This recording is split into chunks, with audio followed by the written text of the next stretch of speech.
Cross-cut. Diced onion. How about them apples? How about them onions? How about them onions? Justin Warner here, and today we're gonna slice the universe. So now I'll channel Wolverine and show you how to do some cuts. So feel free when you're cutting, as long as you're cutting carefully, to make some sound effects, like snicked, shing, slice, dice, bâtonnet. The general cutting motion that I like to use is a sawing, pushing, and rocking motion. I'm pushing forward, applying pressure, et voila.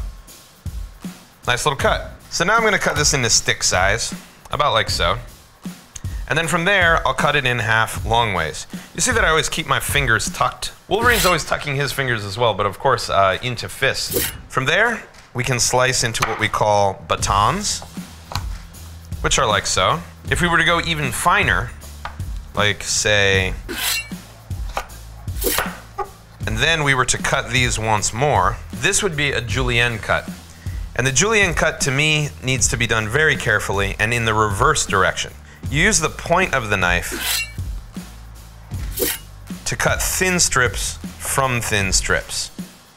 So from each of these long cuts, you can then make dice cuts. Measure out a distance that's going to make for perfect little cubes. It's totally okay to take your time doing this. You don't have to be like Wolverine and just slash everything right off the bat. So let's think about adamantium claws versus a butter knife. The adamantium claws are going to slice through the onion quickly and cleanly, and the cells will simply be cleaved apart.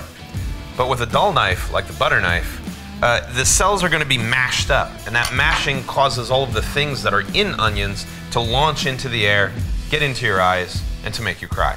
Sharp blades, the secret to success, and for fighting bad mutants. As I make this parallel cut, notice that I keep my fingers out of the way of the trajectory of the knife. If the knife were to slip, it's going into the air, not into my hand. Now I'm going to do vertical cuts. And then finally, I will do a cross cut. How do you feel about that, bub? This is just the beginning of the vast world of knife skills. I'm sure that Wolverine could teach us a few things himself. I'm sure we could teach Wolverine a few things about blade safety. That's all the time we have for Eat the Universe. I think even with my sharp blade, we cut a lot of onions today. We'll see you next time. I'm not crying, you're crying.